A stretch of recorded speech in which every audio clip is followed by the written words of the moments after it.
What's up, everybody? My name is Merrill Needham, and welcome to the official premiere of my new YouTube show, Between Two Guitars. Here at Between Two Guitars, I hope to become YouTube's new home for all things rock and roll. We're talking about music news, bands, record releases, concert reviews, upcoming shows, all sorts of stuff having to do with rock and roll. We'll even talk about gear and audio equipment as well, and maybe even down the line we can convince an artist or two to come on the show. So if you like it, what you're seeing so far, and if you stick around and enjoy the show, please hit that like button. Please feel free to subscribe and hit that bell icon in order so you'll be notified whenever I put content up. At this point, we look to have a new show up every Friday afternoon. However, I may do some extra things throughout the week as time permits or inspiration provides as well. So before we get into it, I do want to make one little thing having to do with the last trailer I put up, where I said that today's show was going to be mainly about Slash and Myles Kennedy in lead up to the show that's coming on March 21st. We're going to go ahead and push that back a week or two because and this was really awesome. There's a lot of really cool stuff that has come out within the last few days that I'd like to share with you. And without further ado, that's kind of where we're going to start. And where we're going to start is one of my favorite bands, and one that's has been really one of the biggest selling live acts over the past 20 years or more, and that's Tool.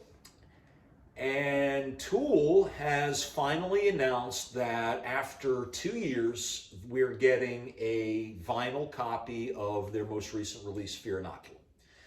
If you go to Adam Jones's Instagram page, and I'll put a link down in the description once this goes up, that it was about a week ago, he filmed a video of him unboxing the new Super Deluxe version of the new Tool Fear Inoculum LP. So what it's going to be, and here's what we know, it'll ship on approximately April 8th. So if you go ahead to Amazon, you can Amazon and pre-order it right now. It's $169.50, 5 LPs. Although you're getting music only on one side of each LP, there's custom artwork etched into the back. I'm sure Alex Gray is doing most of it. And there also comes with a huge coffee table book. You know, Tool has been going overboard on, the stuff that they give you when you buy actually a CD, because they haven't really done much in the way of vinyl. The band is in that CD camp, and that's their prerogative. But there's a lot of us that have been wanting vinyl copies. There's not a copy available, or 10,000 Days has never gotten an official release on vinyl. Fear Inoculum is just getting it. Anima only had a limited release. You can get Undertow, Lateralis, and Opiate, but those other ones have been very hard to get, and even bootlegs. You're starting to see some of the good bootlegs, $200 and more. But that's not all for Tool. But back to the record, $169.50. If you're going to any of the concerts, their current tour is going to end on March 20th in Cleveland. You can actually buy a physical copy of the deluxe version of the LP there at the merch tables. Otherwise, the rest of us, we just have to pre-order them. No word yet on any other reissues or original issues of Tool vinyl, although we're hoping they're coming. This might still have to do with the fact that we're still running into problems as far as getting new vinyl to market, partially because of the supply chain issues that are affecting everything else, partially because of the Apollo Masters fire back in February 2020. There's still, as far as we know, only one operating manufacturing facility in the world that makes the master, what they're called lacquers, that are used to actually make the records. So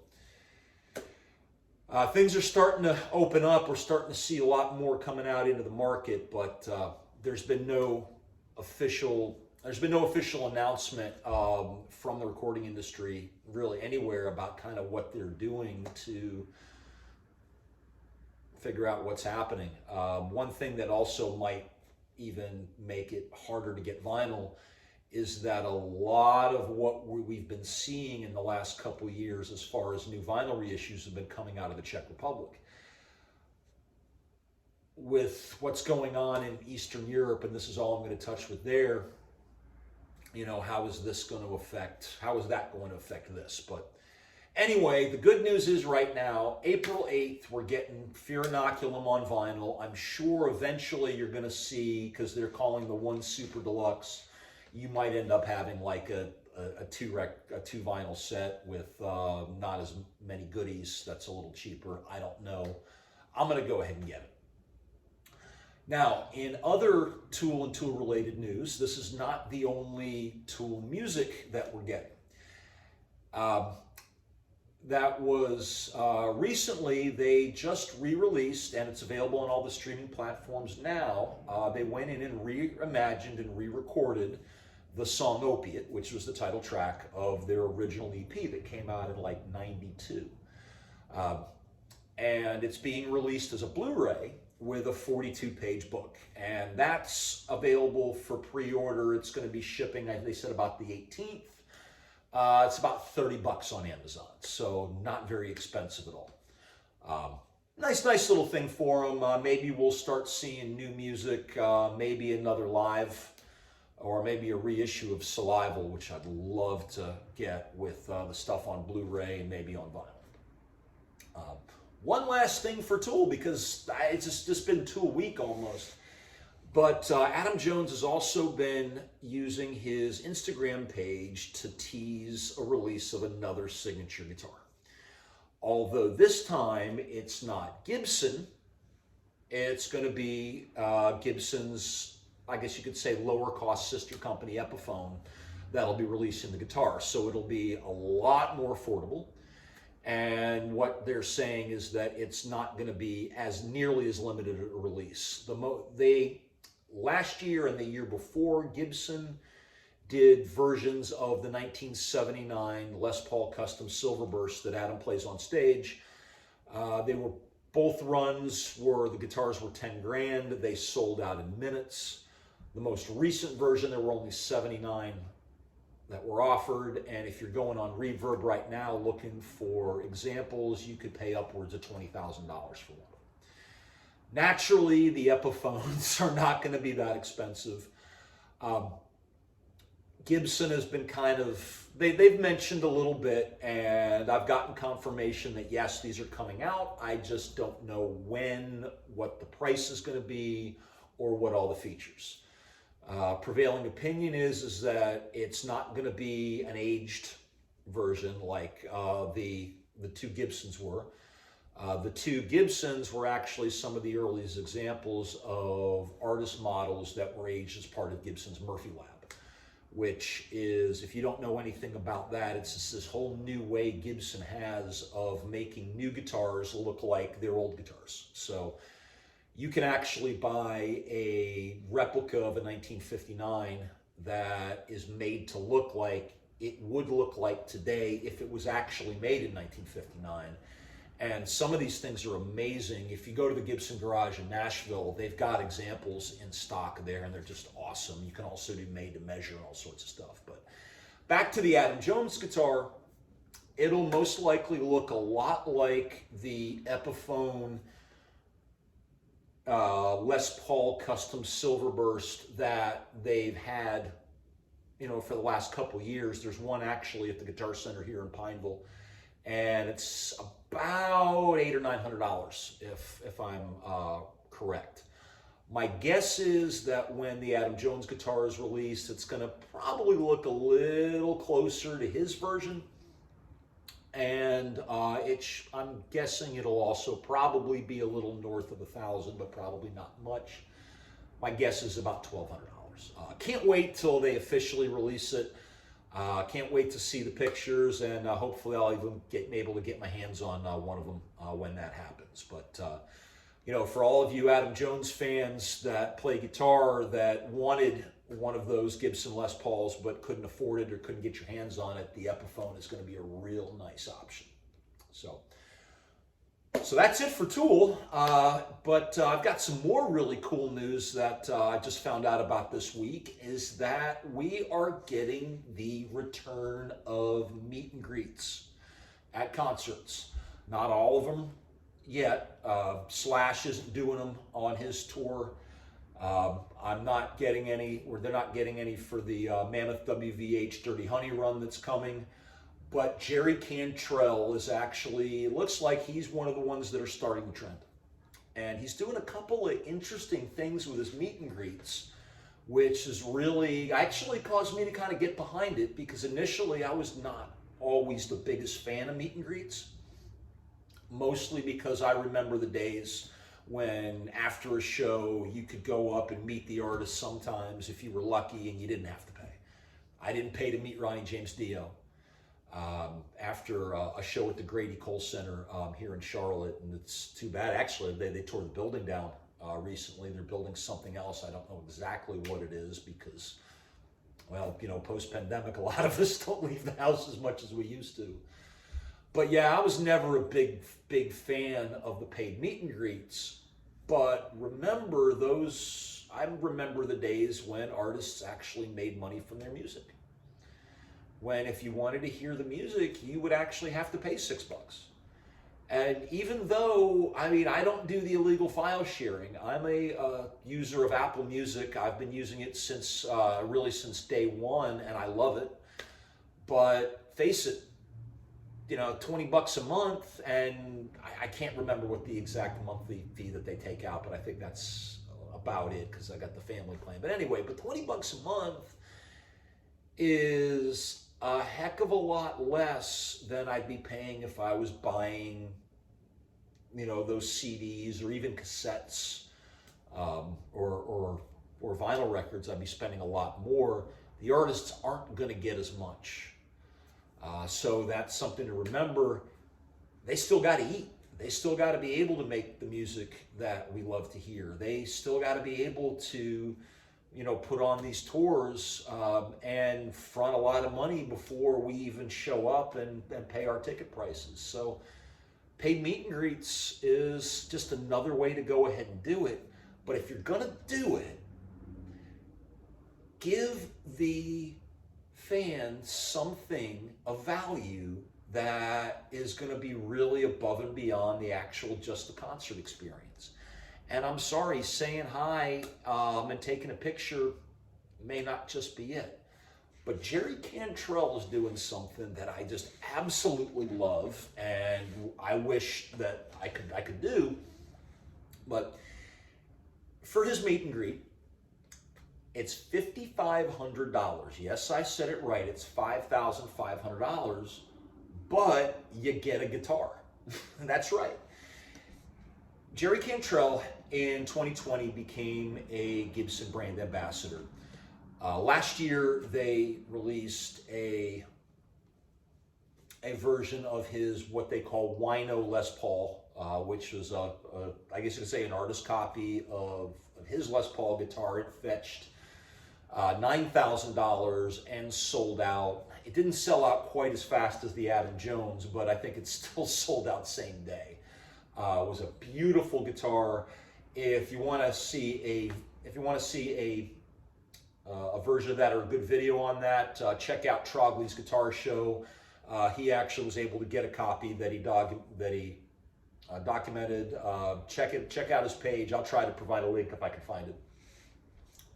So this year, and this was actually just last week, Jerry Cantrell also, in partnership with Gibson, released two different acoustic guitars, the Atone and the Fire Devil. The Fire Devil is the more expensive of the two. It goes for just under $4,000, and the Atone is $3,750. So both guitars are almost $4,000. Both guitars are a little bit thinner, and if you don't mind here, compared to my Epiphone J45, his two guitars are going to be what's called a songwriter, which is a single cut version. So kind of like the Les Paul over here, it's going to have a cutaway.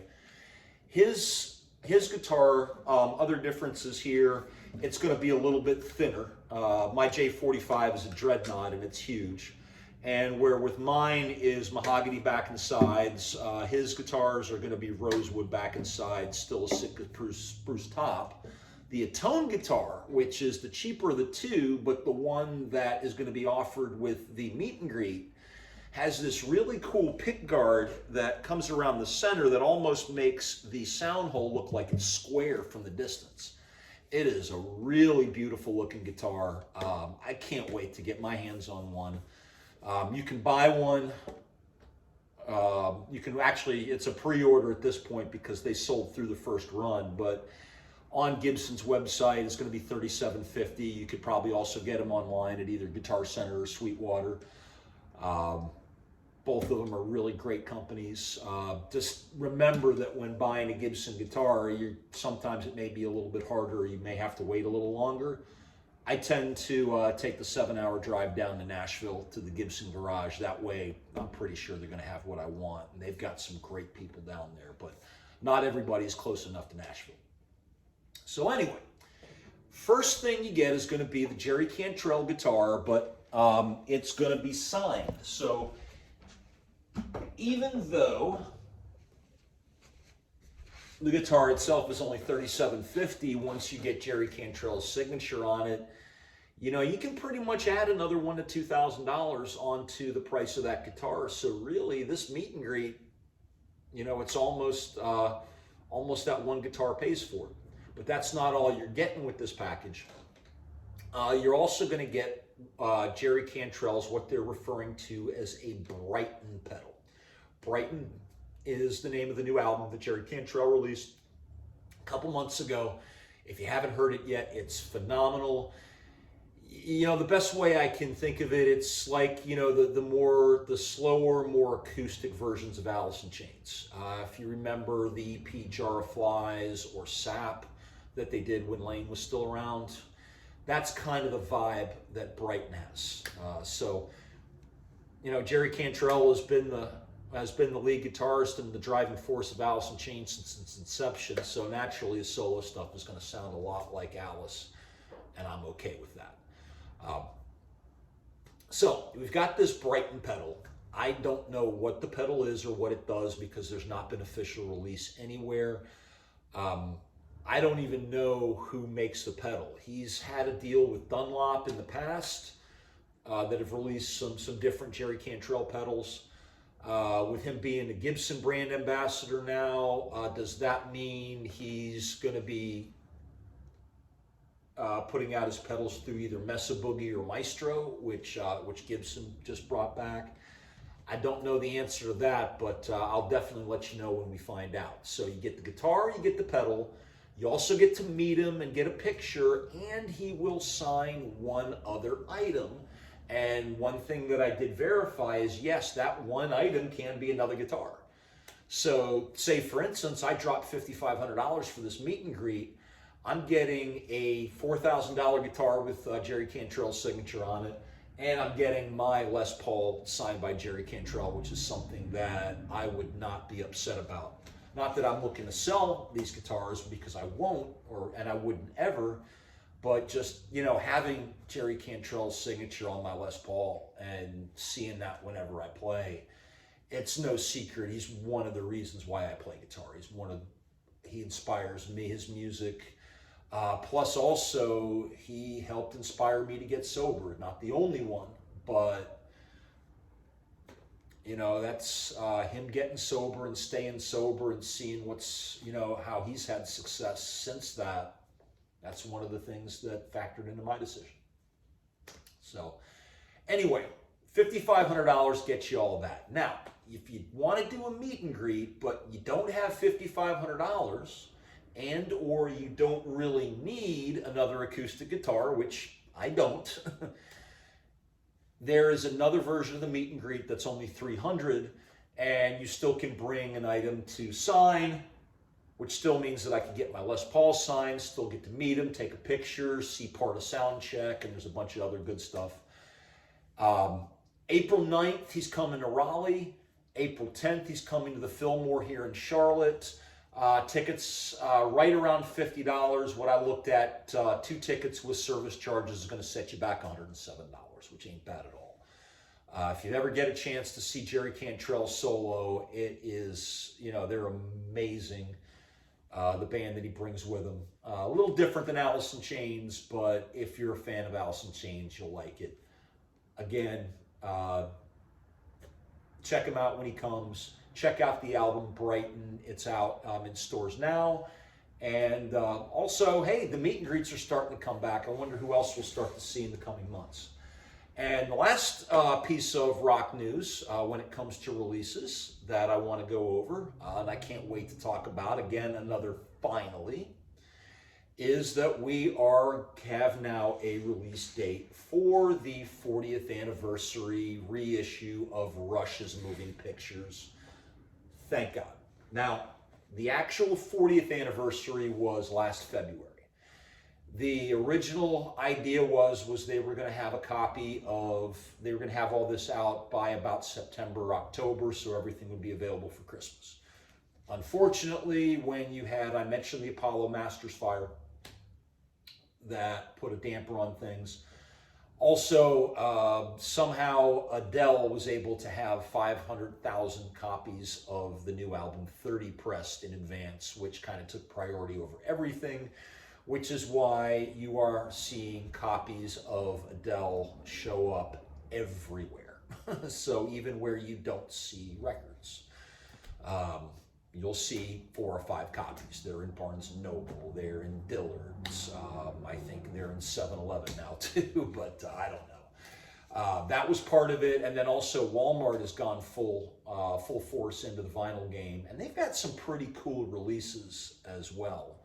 So that's another reason. But finally, Rush's 40th anniversary. I was kind of almost hoping they would do something kind of goofy and release it as a 41st anniversary, but they had everything is already approved, and it would just cost too much to go ahead and change the artwork for something like that. They could have put a sticker, but you never know, they might. So anyway, what is the release going to look like? So for starters, it's going to come out, I want to say April 15th, and there are a few different versions. The base, or the least expensive version, is the version on CD. The CD version is going to be $29.99, and it's going to, first of all, be the first time on CD that you get the 2015 remaster. See, when Rush went and remastered all of the vinyl records back in 2015, they didn't do the re-release on CD. The remaster was only remastered for vinyl. So this new version has that 2015 remaster, so we'll see how that sounds, or how much better that'll sound on the CD. It also comes with a 6-page, I think they said it was a 6-page lyric sheet that was drawn out in freehand by Neil Peart. So that's a little cool thing that comes with it, and that's only $30. The base vinyl version is a single vinyl for $39.95 and is still the 2015 remaster, but it's a direct-to-metal mastering that was mastered at half speed, so it should sound a little bit nicer than the 2015 remasters if you have that version. Me, I still have an old beat-up copy, so the new one is going to sound great for me. Now, there's also there's a deluxe and a super deluxe version. The first deluxe version is $100 and is a 5 LP set and comes with a Toronto concert. Now, it's going to probably be similar to the album Exit Stage Left if you have it, because that is the same tour that this is from, but it's the full show. And there's some other stuff as well on it. Again, 5 records, and it's $100. Then there's the Super Deluxe Backstage version. that is going to have the 5 records, it's going to have the CDs, it's going to have a bunch of extra stuff. There's Blu-rays, there's posters, there's a model of a red Barracuda. I think there's some guitar picks, and a bunch of other silliness for $300. That's the version that I hope to be able to get, and if I do, I'll do a full unboxing. It'll probably be the whole show going over that one when it comes. You can go to rushbackstage.com to pre-order everything. One thing I would say about pre-orders is don't expect it to be dropped right on release date. Things are still taking their time, and again, with what's been going on these last few days or a week or so, supply chain issues might even be affected even more. So use these release dates as a guide. So again, though, we're finally getting the re-release of Rush Moving Pictures. And then now actually they can turn their attention to re-releasing other stuff. I'm still hoping that we won't have to wait for 40th anniversary before we get some of the Atlantic reissues, because those haven't been available in the record stores for quite some time. We're having to basically get used copies that can get increasingly expensive. So the last thing that I want to talk about before we end our show, and what I'd like to do is end it with a little bit of my opinion, is I want to talk a little bit about a band that gets a lot of hate online, and that's Greta Van Fleet. Reason why is they've just announced that they're doing an old school arena tour this fall. They're coming to Charlotte to the Spectrum Center on October 28th. The tickets start at $49.50. Today is the on sale date. I don't expect them to sell out same day, but it's cool to see a young rock band play a basketball arena. I'm trying to think the last time a newer band did rock and roll. Man, I can't think. I want to say maybe Metallica. Really, Tool has been about the only one. I wouldn't really call them a new band either, but it's been a long time. Normally at the Spectrum Center at that level, it's Metallica or it's Guns N' Roses, or Guns N' Roses are actually playing football stadiums, but good for them as far as I'm concerned. Anyway, Greta Van Fleet. They sound a little bit like Led Zeppelin, don't they? They sound a lot like Led Zeppelin. And as far as I'm concerned, that's not a bad thing. I mean, I'm wearing a Led Zeppelin shirt right now. I do like the band. But here's the thing. I'm a Mets fan. If you walk into my house, you won't see it here. You'll see a big photo of Nolan Ryan. I don't want to see Nolan Ryan pitch anymore. Jacob deGrom, once the baseball season starts again, is just fine for me. Face facts, people. Led Zeppelin is not going to tour again. Robert Plant has basically said he can't do it anymore. His voice is just not that. And if he can't do it to the level that he believes that we deserve, he's just not going to do it. He wasn't going to be, and that's the thing, is Robert Plant wasn't going to be the guy that performs to backing tapes. It's not going to be like certain bands that may be touring and having big tours this summer that may not be all the way live. That's why Robert Plant's not doing it. Now, he did the O2 show, and God, it's been more than 10 years, I think, since then, and it's even been, I want to say, 5 years since the last time he did shows where he did Led Zeppelin songs. Let's face it, it's not going to happen. Now, Jimmy Page may go back out on tour here within the next year or two. He's even said in recent interviews that he's been inspired to do it. If it's going to be Led Zeppelin songs, it's going to be somebody altogether different singing Led Zeppelin songs, and that really will be a tribute act, I guess, even though Jimmy Page would be part of it. With Greta Van Fleet, these kids did it the old-fashioned way. They got together in their parents' garage, and they banged out tunes until they were good enough to start playing out in shows. And once they started playing out, they started getting a buzz. Jake Kiszka plays a 1961 Gibson Les Paul. Now, for those of you that aren't really into guitars, that Gibson 61 Les Paul looks a lot more like this one than this one. And that's because in 1961, Gibson changed the body style because these weren't selling well. Eric Clapton hadn't picked one up yet. Jimmy Page hadn't picked one up yet. So they went to this version, which still 2 humbucker model, but it's a lot lighter, a lot thinner, different shape. There's a lot of differences to the guitar, enough so I have fun playing both of them every day. But this is what Jake Kiszka plays. This is what Jimmy Page plays mainly. So that's a difference, folks.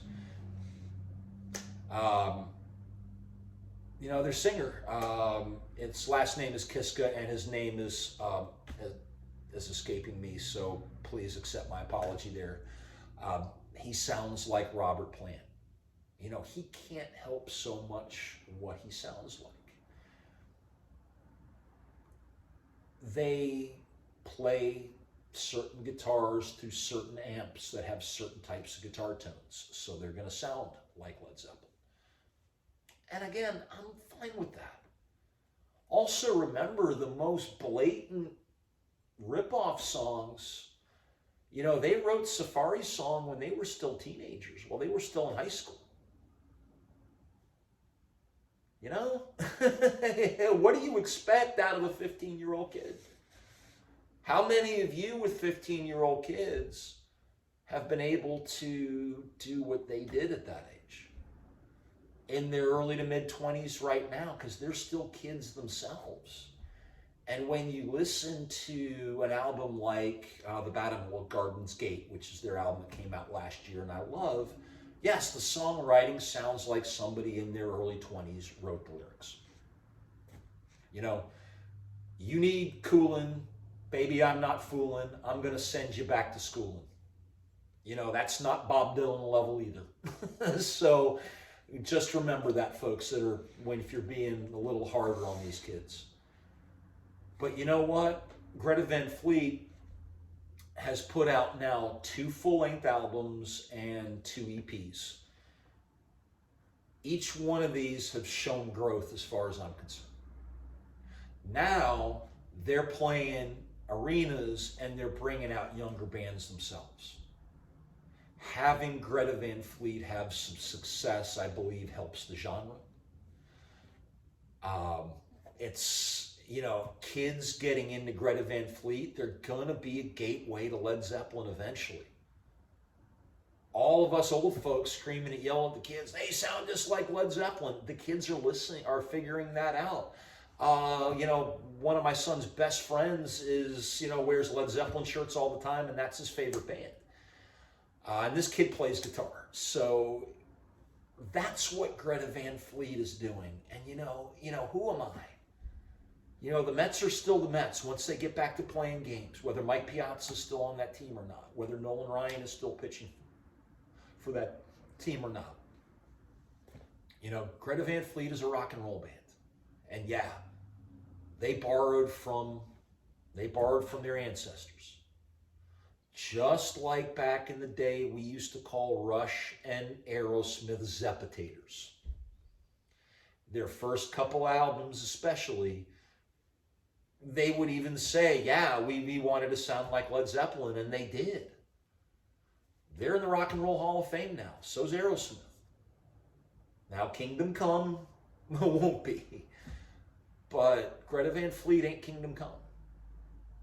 What they do have in Jake Kiszka is one of the greatest young guitar players right now. Gibson's already using them to sell 61 reissues. I'd like to see a Jake Kiszka model come out one of these days soon too. If you haven't given Greta Van Fleet a real chance, give them one. They're a great young band. They're only going to get better. I love them, and I'd love to get them on my show here sometime. Maybe, who knows what happens between now and October. But anyway, this has been the premiere for Between Two Guitars. I hope you liked it. Please leave your comments. Let me know what you liked. Let me know what you didn't so I can help make this better. Please, if you liked it, hit that like button. Please subscribe. Please hit the bell icon. And remember, rock and roll ain't dead. Gene Simmons has no idea what he's talking about. Have a great weekend.